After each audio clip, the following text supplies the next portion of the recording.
Hola, soy Cristina García Vanegas, organista.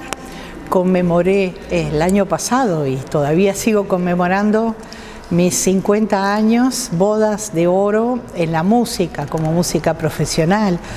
Digamos que el primer concierto que di de órgano fue hace 50 años y eso ocurrió en Montevideo, en la Iglesia del Perpetuo Socorro, que en ese momento estaban los padres redentoristas, y gracias a la señora Estela Ibarburu y a mi maestra René Pietrafesa pude ocupar el cargo de organista titular.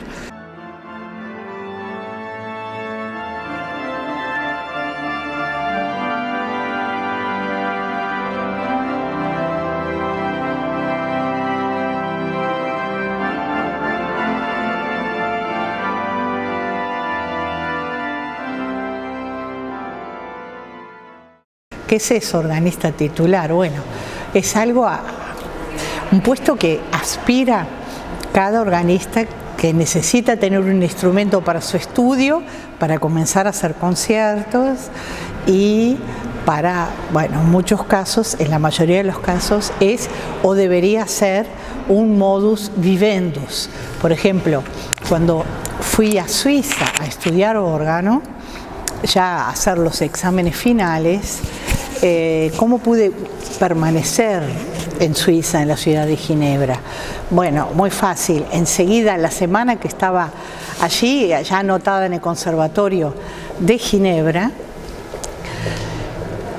ahí hubo un concurso para ocupar un puesto de organista titular. Yo tocando solo los domingos y a veces en algún culto extraordinario, fuera del culto dominical, con eso yo podía mantener mi vida como estudiante, podía pagar mi alojamiento y, bueno, la vida en general, ¿no? Estas cosas no suelen ocurrir mucho en nuestro continente. Se trata de, pero no es fácil. Entonces en la iglesia de Tapes, ahí estuve unos cuantos años trabajando también, tocando en casamientos, y eso me dio mucha destreza, mucha improvisación. El organista tiene que improvisar, es parte del lenguaje, ¿no? No es solo cubrir momentos, claro que hay que cubrirlos durante la misa, por supuesto, que hay que acompañar, a veces muy suavemente, en momentos de oración, y todo eso generalmente debería ser improvisado. Hay improvisaciones libres, hay improvisaciones sobre un canto firmus, sobre un canto llano, canto gregoriano, en fin. Hoy día en nuestros países generalmente lo que ocurre es que el puesto de organista casi no existe, no se mantiene una tradición. Claro que hay iglesias que lo mantienen, ¿no? Y sobre todo, bueno, la iglesia evangélica alemana, porque guarda la tradición luterana, ¿sí? Y en la catedral también se mantiene, y en la parroquia del Cordón, en la iglesia de Tapes, bueno, pero para todo eso se necesita un profesional que acompañe y que dé las sonoridades necesarias para que los feligreses canten bien acompañados, etc. Luego está el otro cargo, el cargo de concertista, ¿no?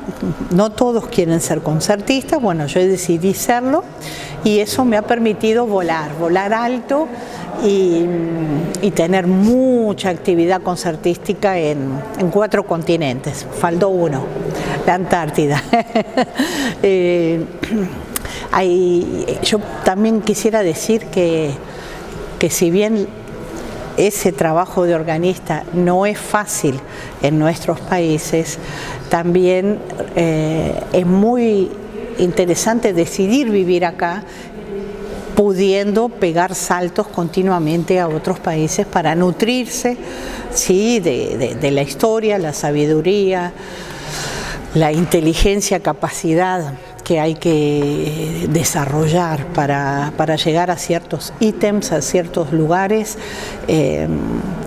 Y bueno, y también me da felicidad decir que hay alumnos que siguen este camino, ¿sí? Estuve 35 años como profesora de la cátedra, o en España dirían catedrática, pero acá es profesor de la cátedra de órgano de la Universidad de la República, la Escuela Universitaria de Música, donde si bien pasaron muchos alumnos muy interesantes, siempre estaba el dilema, y bueno, ¿y qué van a hacer después? ¿Se tendrán que ir del país? O si no, conseguir un puesto, organizarse los conciertos, cómo hacer para que haya remuneración hacia todo eso, ¿no?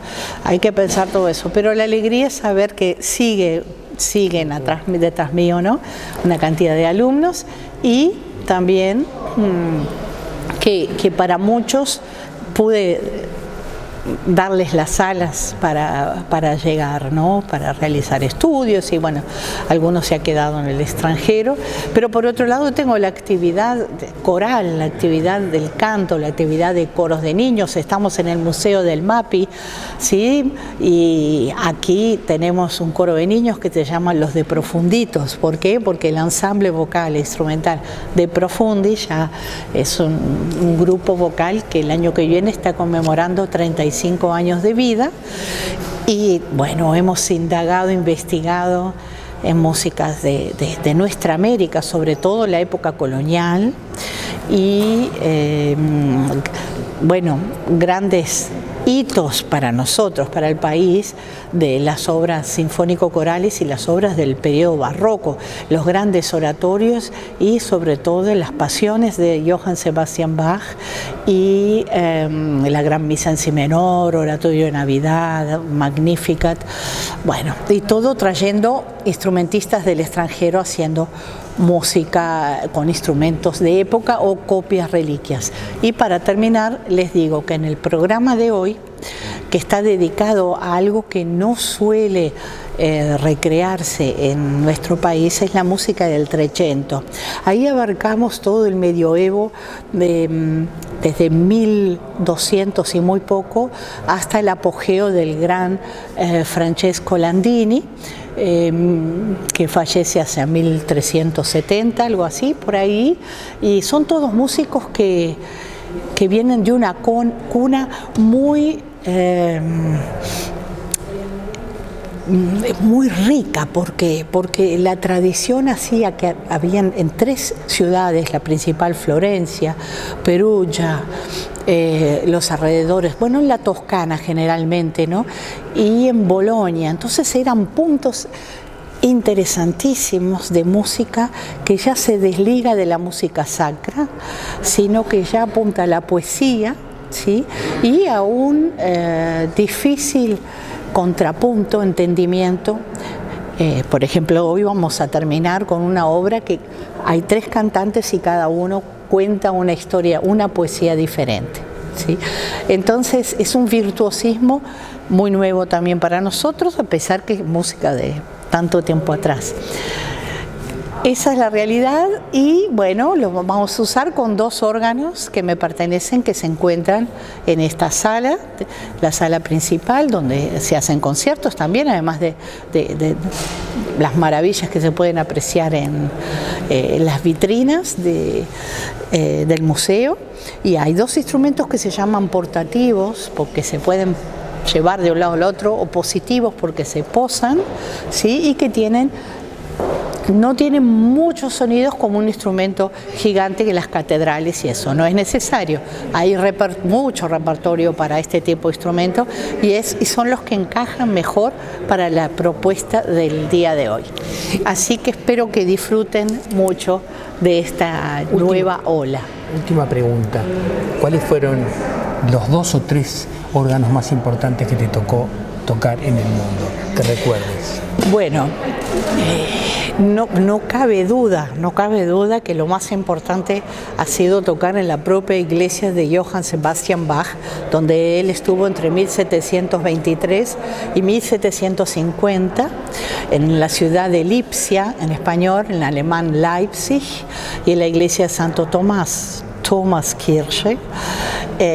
Ahí toqué en el año 2011, en el mes de agosto, un concierto con obras de Bach, porque hay que tocar siempre, hay que incluir, y también toqué obras de de Héctor Tosaren, uruguayo, de Alberto Ginastera, argentino, y una obra mía, todo sobre las 4 letras del nombre de Bach, que corresponden a las notas B larga, Si bemol, A, La, A, B, A, C, ¿no? C es el Do, y la H, Bach, es Si natural, así que queda